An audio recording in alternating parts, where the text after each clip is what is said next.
Good evening students. जैसा कि हमने अपना बैच शुरू किया हुआ है NCERT plus static topic programmes, तो उसकी आज हमारी थर्ड क्लास है।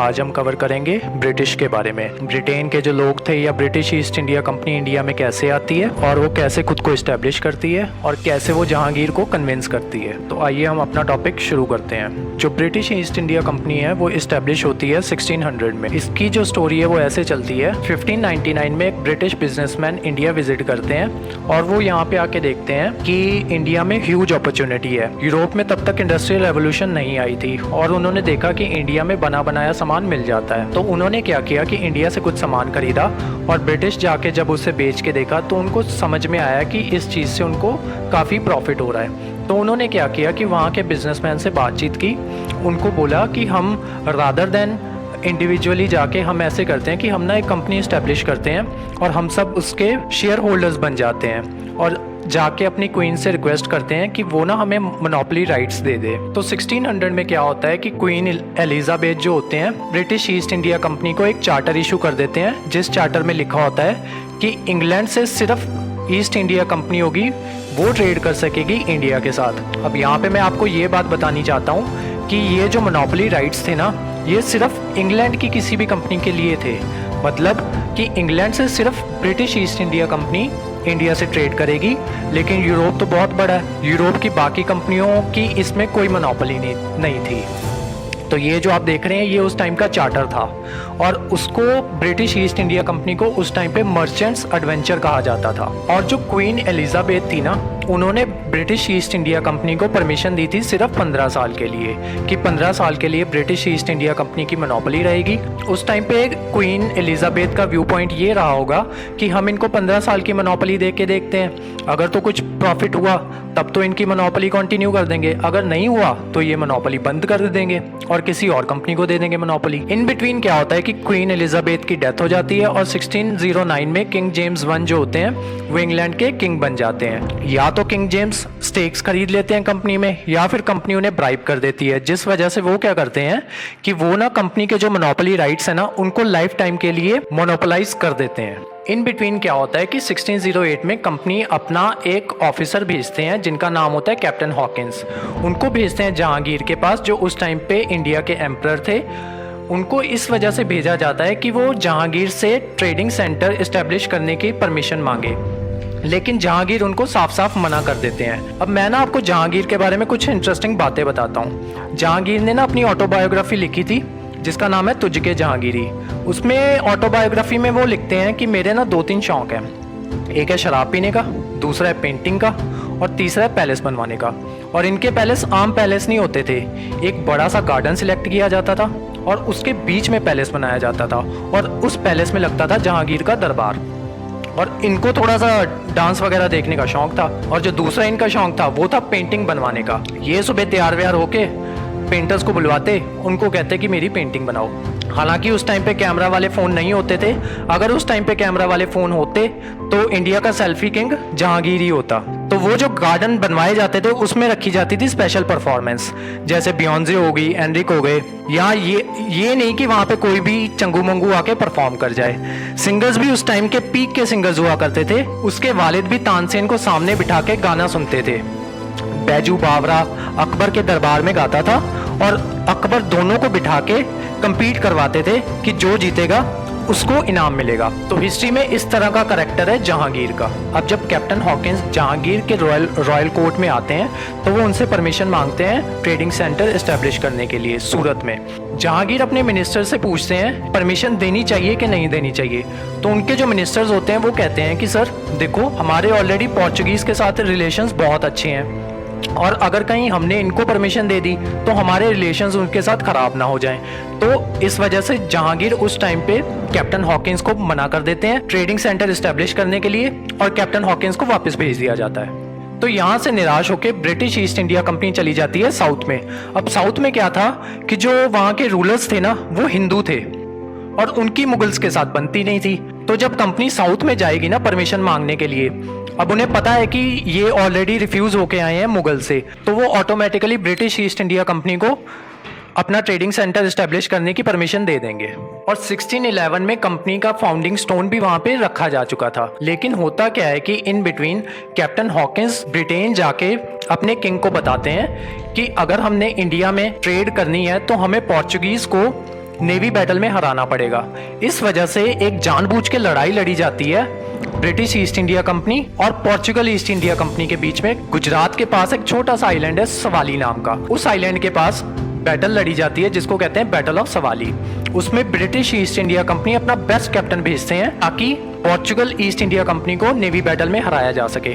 और उस कैप्टन का नाम बहुत इंपॉर्टेंट है, कैप्टन का नाम था थॉमस बेस्ट। अब जब जहांगीर को यह बात पता चलती है कि ब्रिटिश ईस्ट इंडिया कंपनी ने पोर्चुगीज को हरा दिया नेवी बैटल में, तब उन्हें रियलाइज होता है कि मेरे से बहुत बड़ी गलती हो गई है। तो वो अपने मिनिस्टर्स को कहते हैं कि वो तो आए थे पूछने के लिए, कंपनी एस्टेब्लिश करने के लिए, तुम लोगों ने मना करवा दिया। तो वो कहते हैं कि सर कोई बात नहीं, हम उन्हें दोबारा बुला लेते हैं। तब उन्हें दोबारा बुलाया जाता है और उन्हें कहा जाता है कि आप सूरत छोड़ो, चाहे मेरे दिल में फैक्ट्री बना लो। अब यहाँ पे ना मैं आपको एक बात क्लियर करनी चाहता हूँ, there are no universal questions and then there are no universal answers. अब देखो, जब आप एनसीईआरटी में पढ़ते हो ना तो वहां पे लिखा होता है कि जो फर्स्ट ईस्ट इंडिया कंपनी थी वो इस्टेब्लिश होती है कासिम बाजार में। क्लास 8th का 2nd चैप्टर, उसमें एक टॉपिक है ब्रिटिश इन ईस्ट। तो मैं यहाँ पे आपको ये बात क्लियर करनी चाहता हूँ कि जो सबसे पहली ईस्ट इंडिया कंपनी थी जिसका फाउंडिंग स्टोन रखा गया था वो थी साउथ में, वो जगह थी मसूलीपट्टम। उसके बाद कहाँ पे कंपनी इस्टेब्लिश होती है, वो इस्टेब्लिश होती है सूरत में। और जो एनसीईआरटी में लिखा हुआ है ना, तो उसकी हेडिंग में आप पढ़ना, वहां पे लिखा हुआ है कि कंपनी इन ईस्ट। तो जब भी आंसर देना है ना, क्वेश्चन देख के आंसर करना होता है। अगर तो पूछ लिया जाए कि फर्स्ट ईस्ट इंडिया कंपनी इन ईस्ट कौन सी है, तो वो कासिम बाजार आ जाएगी। फर्स्ट ईस्ट इंडिया कंपनी इन साउथ कौन सी है, तो वो मसूलीपट्टम आ जाएगी। फर्स्ट ईस्ट इंडिया कंपनी इन नॉर्थ कौन सी है, तो वो सूरत आ जाएगी। First east India company establish with Mughal permission कौन सी है, वो सूरत आ जाएगी। क्वेश्चंस देख के आंसर करना होता है। हम रट के चले जाते हैं कि फर्स्ट ईस्ट इंडिया कंपनी कहाँ पे है, सूरत में है। पेपर में स्टेटमेंट कुछ और होती है, हम टिक मार के आ जाते हैं सूरत, बाहर आके कहते हैं 2 मार्क्स। वो असल में 2 मार्क्स नहीं होते, वो होते हैं असल में -0.33।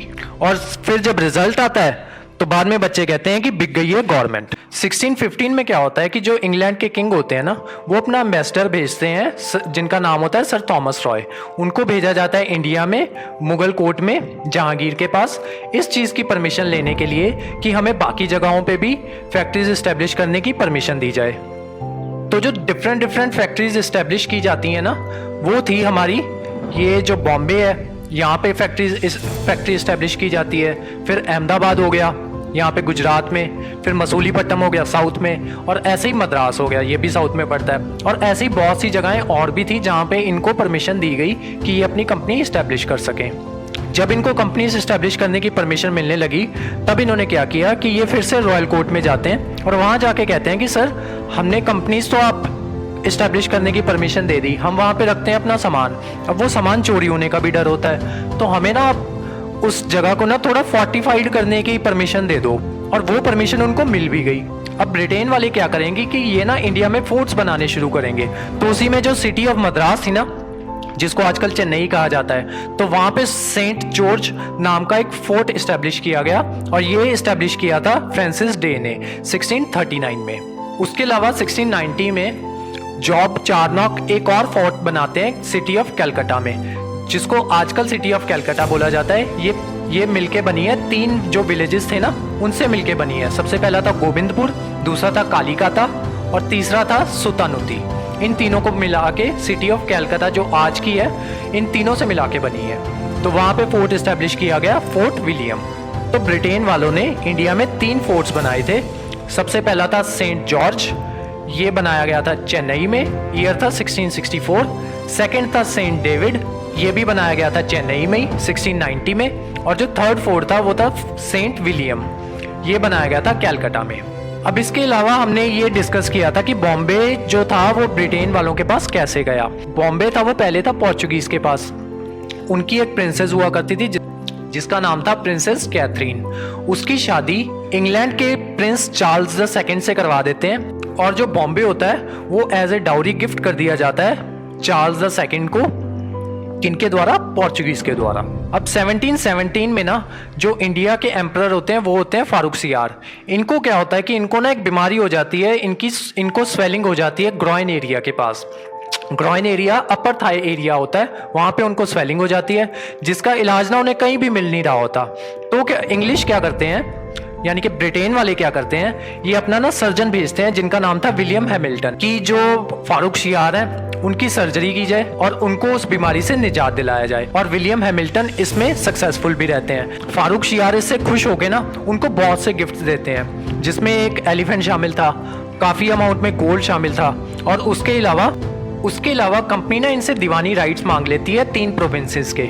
सबसे पहली थी बॉम्बे, सेकंड थी मद्रास यानी चेन्नई, और थर्ड थी कैलकाटा।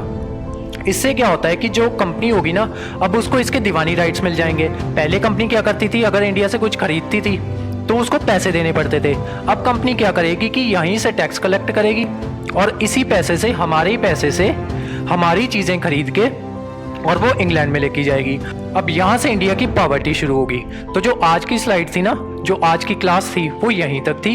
कल वाली स्लाइड में हम डिस्कस करेंगे कि कैसे French east India company India में आती है, कैसे वो ब्रिटेन के साथ लड़ाइयाँ लड़ती है।